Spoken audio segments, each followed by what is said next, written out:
Royal Institution was established by Count Ranford, who had shown clearly that there was a transformation, a possible transformation of work into heat, so that he contributed to a very essential aspect of the modern technology.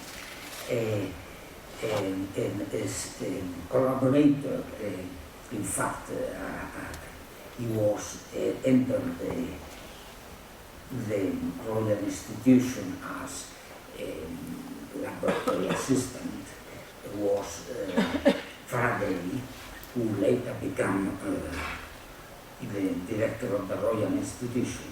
He gave very often the Christmas lectures for children to educate the more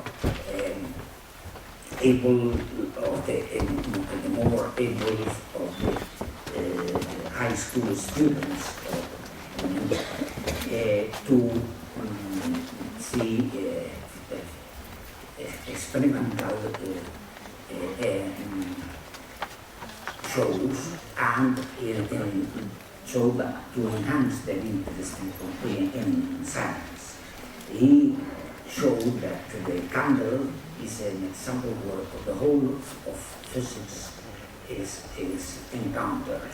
In the candle we have a wax that melts due to radiation coming from the flame and then forms a pool, this liquid pool of paraffin, which is a hydrocarbon, and then this moves up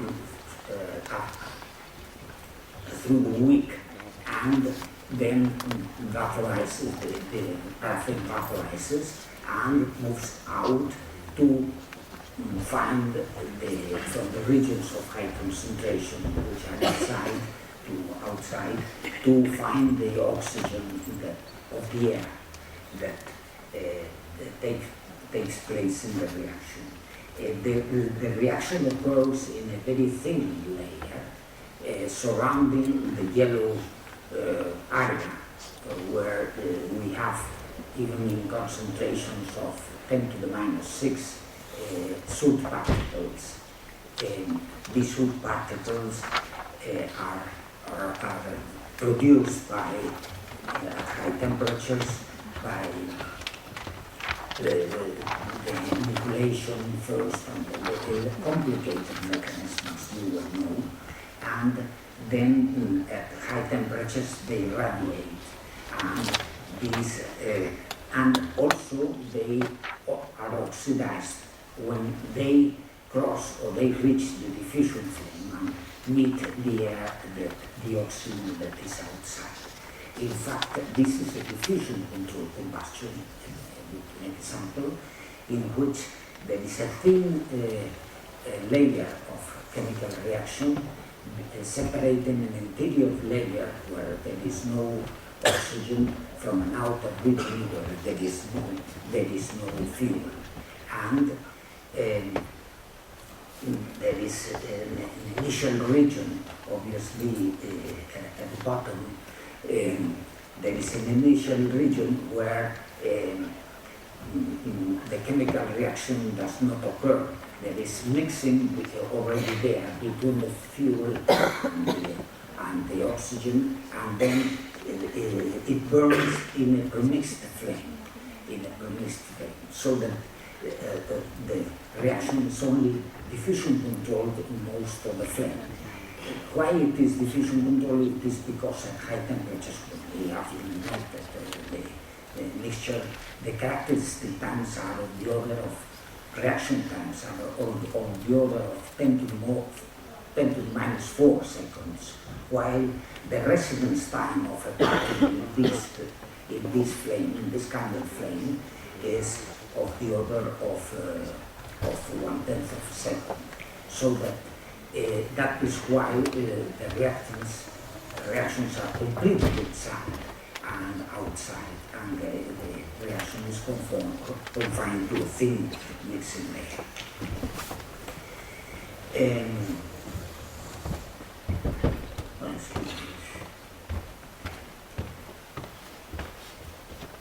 in the chemical reactions, it was very early found, and to that there is a contribution by a person that was very influential in Spain, in the Spain scientific development, which was Proust, a Frenchman that came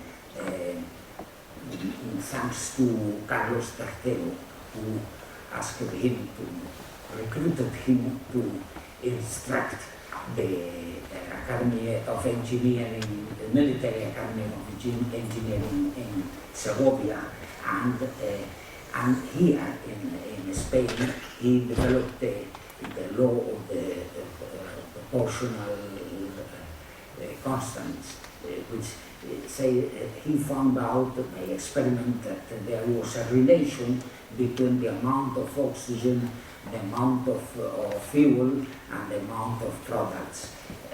They were in constant proportions, and in fact only after the development of the atomic theory these numbers came into play. The main thing is that in combustion there are many intermediate species, but they are so reactive, these intermediate species, that they have a very short lifetime and very small concentrations. They are very rapidly consumed, and for that reason, the main elements that we find in a reaction, in a chemical reaction, are the water vapor and CO2. CO2 now turns out to be, we never thought initially that we would have a problem with that, with CO2, and now we know that it is a cause of the global warming. But in addition to CO2, there are also other minor species in concentrations perhaps 1,000 times smaller than the mean concentrations, like CO and NO. Nitrogen is practically weakly reactive, but it is reactive in flames and produces NO. And in fact, Zeldovich was the one that discovered the mechanism of thermal mechanism of oxidation of CO. Zeldovich, we consider Zeldovich the father of combustion for many reasons. He also was very outstanding physicist that never went to the university. He learned his field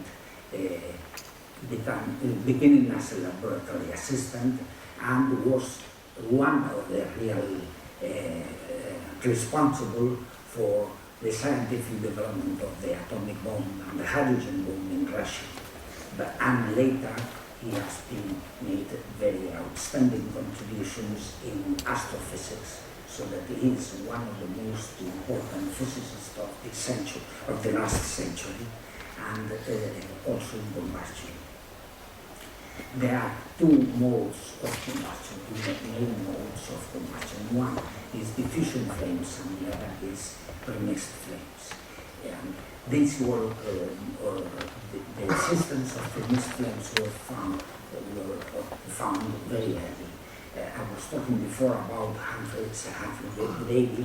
He made experiments at the Royal Institution of flame preparation in pipes.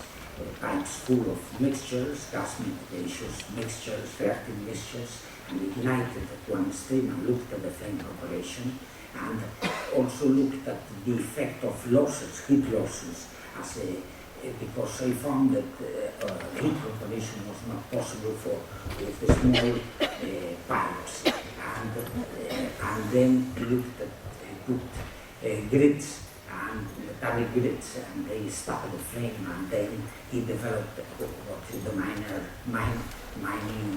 minor safety lamp that really helped the Industrial Revolution, because before there were a lot of accidents involved in explosions associated with the diffusion of methane and so on. If the mixture in these Bunsen flames, we have a way to mix the reactants ahead of the exit, and if the mixture is stoichiometric, if the reactants are in such proportion that they are contributing to oxygen and fuel at the reaction, then